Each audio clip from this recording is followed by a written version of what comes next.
So I don't know if you've heard that you're the average of the 5 people that you spend the most time with. Hopefully that's exciting to you. This also applies to your income. And I'm going to tell you some ways that you can level up your friend group and that don't include dumping your friends. So there are different statistics out there on how much your friend group affects your income.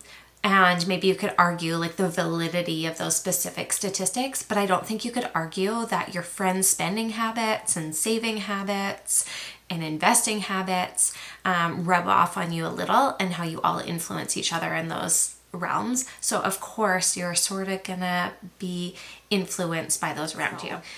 I love my friends. I have awesome friends, and I have no doubt they could achieve like great financial success, and probably will later on in life, but we're in like a funny season where a lot of them are prioritizing, of course, like family and young children and different things. So when it comes to people who are influencing my finances, I really wanted to like level up who I was around.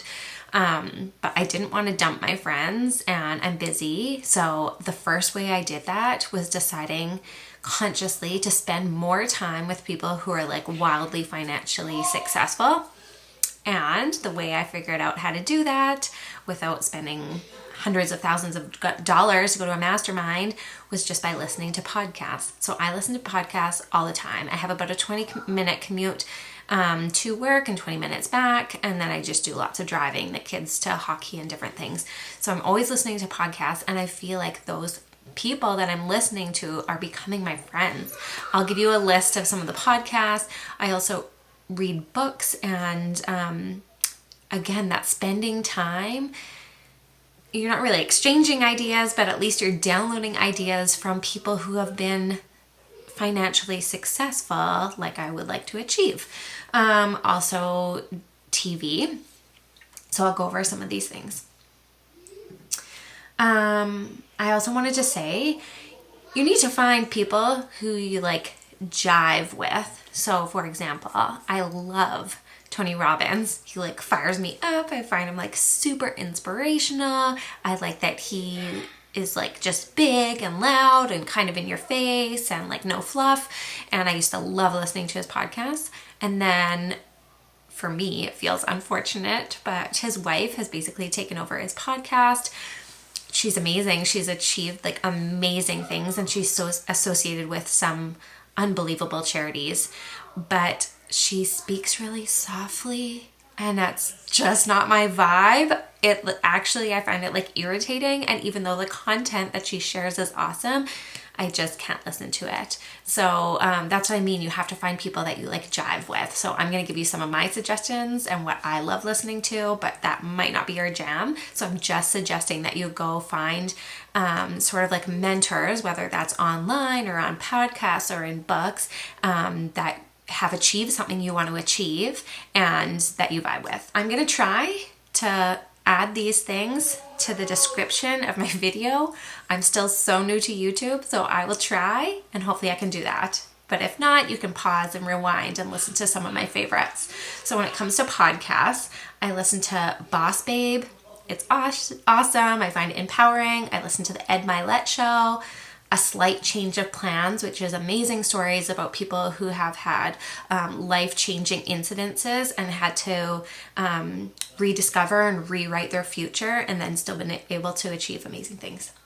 The Impact Theory, Quick Brain. He has awesome hacks for your brain, whether it's memorization or how to learn quickly or optimizing your sleep, different things. On Purpose with Jay Shetty. Sometimes it feels a little too fluffy for me, but generally I like it.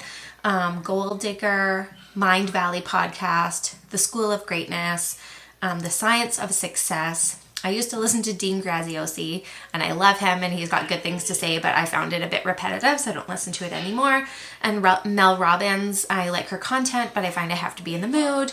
And then otherwise, I listen to medical educational podcasts. I'm not going to list them here because a lot of you aren't in the medical profession, but maybe I'll make a future video and list some of those. So books. The first one I want to share is The Millionaire Mindset. The reason I read it is because my father-in-law is a financial planner, and he is so generous. So when we were younger, he would put on free classes for my husband and myself and some of our friends and try to teach us the basics in like money management and money mindset. So that's how I started reading it, and I'm actually reading it again right now, and it's still very true, like 15 years later. I love Tony Robbins. I really liked Awake the Power Within. It's a big book and it was great. The Millionaire Success Habits, that's by Dean Graziosi. And if you watch my other video about like rewriting your future, he's big on that, how you're telling yourself a story and it can be rewritten. So Millionaire Success Habits. The Slight Edge was a good one. Principles by Ray Dalio, who's beyond wealthy. It's heavy, so I would just read a couple principles a night, but it's great. And The Wealthy Barber by David Chilton. Netflix. So obviously I watch, well, maybe not obviously, but honestly, I watch some garbage television, but I'm aware when I'm watching it, and I'm always multitasking. So I'll do that when I'm folding laundry or something else. And I do that sometimes, but there is some good quality television. And recently I watched Live to Lead, and it's amazing. And I'm going to rewatch it with my kids because I think it's just amazing to, again, feel like you're spending time and rubbing shoulders with people who have achieved amazing success and live to lead. It's not just financial success. They've made a really big difference in the world. So I'll watch that again. Dragon's Den and Shark Tank, those are really good, especially watching with kids because they start to understand some of it and they get pretty inspired. I like real estate shows. I like flipping real estate shows. And so that was podcast, books, and TV. And honestly, in my job, I was strategic. Thankfully, I am in a profession, and the time that I was job searching, there was a lot of opportunity, but I was really intentional about choosing a job where I could work closely with a mentor that I admired. She's awesome, and I'm hoping some of her practices rub off on me over time. So, like I said, none of this involves dumping your friends. My friends are amazing and have so much to teach me in so many different areas. But if there's something that you want to achieve, you need to find ways to spend time with people who have achieved that thing so you can learn some of their habits or mindset and follow what they've done. Because like everyone says, success leaves clues.